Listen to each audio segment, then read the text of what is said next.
kesempatan kali ini, aku tidak akan membahas tentang apa itu surat. Aku yakin teman-teman semua sudah sangat familiar dengan apa itu surat dan bagian-bagiannya. Kali ini, aku ingin sharing bareng teman-teman nih, bagaimana membuat lipatan-lipatan surat. Mengapa sih harus menggunakan lipatan surat? Mungkin beberapa orang sudah sangat paham mengenai isi surat. Namun, setelah menulisnya, hal apa sih yang perlu kita lakukan pada surat tersebut?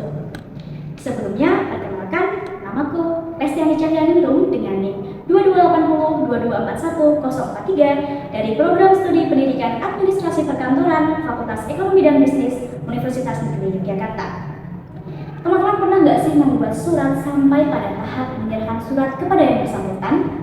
Dan jika pernah, bagaimana bentuk akhir dari surat yang kalian buat? Apakah sudah dengan lipatan surat yang benar? Menggunakan amplop? Atau seperti apa? Jika teman-teman sudah menerapkan bagaimana melipat surat dengan benar, atau mungkin teman-teman yang belum mengetahuinya sama sekali, aku minta nih kepada teman-teman untuk menyiapkan satu lembar surat untuk nantinya kita praktikkan bersama ya. Sembari teman-teman menyiapkan suratnya, aku mau sedikit berbagi cerita nih kepada teman-teman semua. Di suatu kantor ternama, terdapat seorang karyawan, sebut saja namanya Mawar. Nah, si Mawar ini ingin mengajukan surat permohonan cuti kepada atasannya. Namun, karena dia terburu-buru dan tidak memperhatikan detail mengenai persyaratan, dia menulis surat tersebut dengan cepat dan menyerahkan suratnya tanpa melipatnya sama sekali. Mawar meletakkan surat di atas meja pimpinannya bersama dengan tumpukan dokumen lainnya.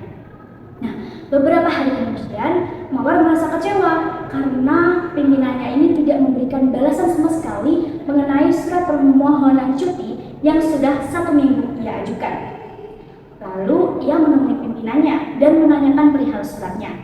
Namun, pimpinannya malah terlihat bingung karena ia tidak merasa sama sekali menerima surat dari Mawar. Nah, Mawar ini segera memeriksa meja pimpinannya dan menemukan suratnya ini sudah berada di bawah tumpukan dokumen. Surat tersebut sudah kusut dan sudut-sudutnya ini sudah terlipat. Surat Mawar tampak seperti kertas biasa dan tidak menarik perhatian pimpinan karena berada di tumpukan dokumen-dokumen lainnya. Nah, teman-teman sudah bisa kan membayangkan jika Mawar tidak menemui pimpinannya dan tidak menemukan suratnya, mungkin surat Mawar akan berbulan-bulan di antara dokumen-dokumen kantor lainnya.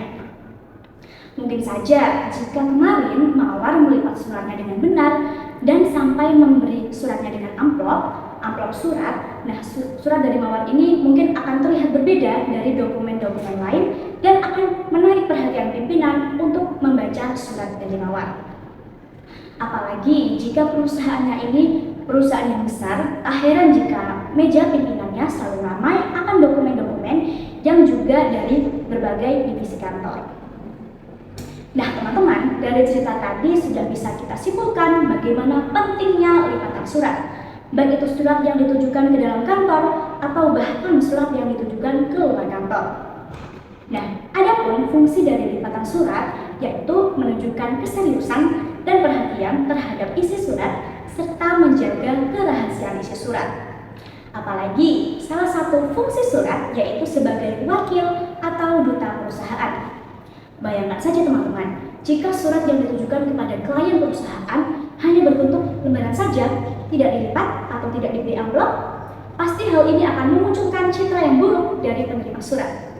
Klien mungkin saja akan berspekulasi bahwa mengirimkan surat saja tidak ditangani dengan baik dan serius. Bagaimana nantinya jika menjalin kerjasama? Mereka mungkin saja akan meragukan keseriusan dari perusahaan kita dalam menangani proyek di masa depan. Nah teman-teman, apakah sudah siap dengan satu lembar suratnya? Jika sudah, mari kita belajar bersama. Terdapat 8 jenis lipatan surat, yaitu terdapat yang pertama, lipatan standar font. Yang kedua, lipatan setengah bangku.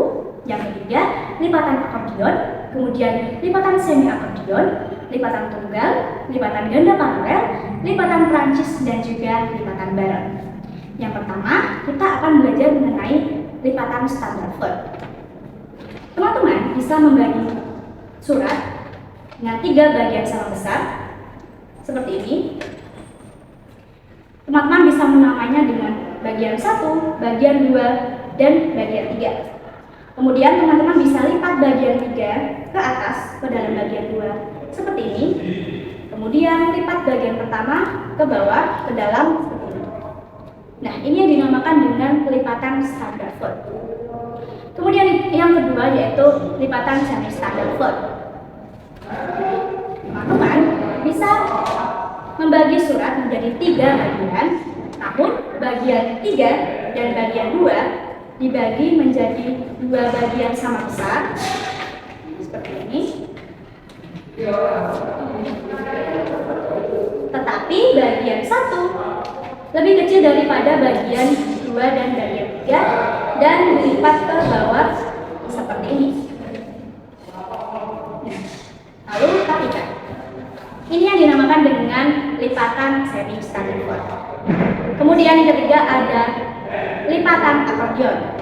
Lipatan akordion ini hampir mirip dengan lipatan standar.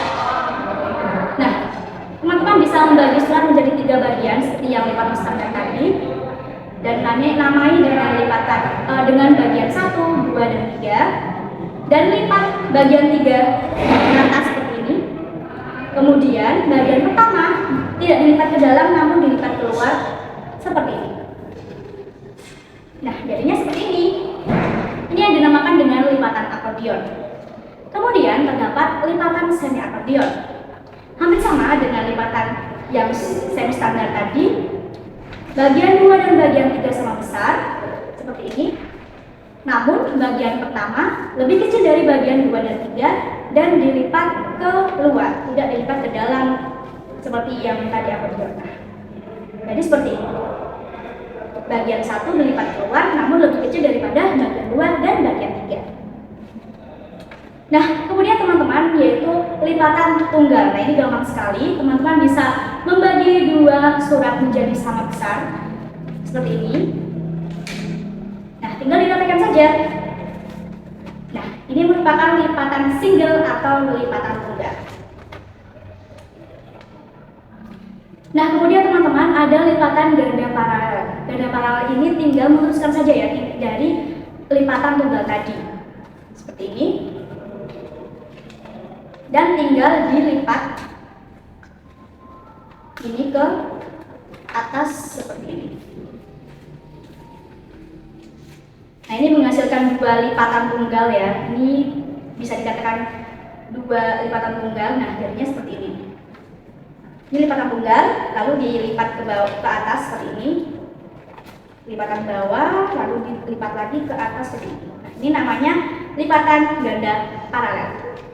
Kemudian lipatan Prancis, ini juga dari lipatan tunggal seperti ini. Teman-teman langsung bisa membagi 2 lipatan tunggal ini dibagi 2 dan dilipat sama besar seperti ini. Nah, sudah jadi lipatan Prancis. Nah, lipatan yang terakhir yaitu lipatan Baron. Ini juga terusan dari lipatan tunggal seperti ini. Dan teman-teman tinggal melipat bagian kanan ke dalam seperti ini, dan bagian kiri dilipat ke atas bagian kanan seperti ini sehingga terlihat lebih kecil. Nah, ini yang dinamakan dengan lipatan Baron atau lipatan yang terakhir. Nah, teman-teman, demikian tadi beberapa jenis lipatan surat dan cara membuatnya. Semoga teman-teman juga bisa mengikuti dan juga mengimplementasikan jika kedepannya ingin mengirimkan suatu surat dengan tujuan tertentu. Terima kasih bagi teman-teman yang sudah mengikuti videoku sampai habis. Jika terdapat pertanyaan mengenai lipatan surat atau mungkin mengenai kaidah penulisan surat, teman-teman bisa menuliskan di kolom komentar ya. Sekian, terima kasih. Sampai jumpa di lain kesempatan. Wassalamualaikum warahmatullahi wabarakatuh.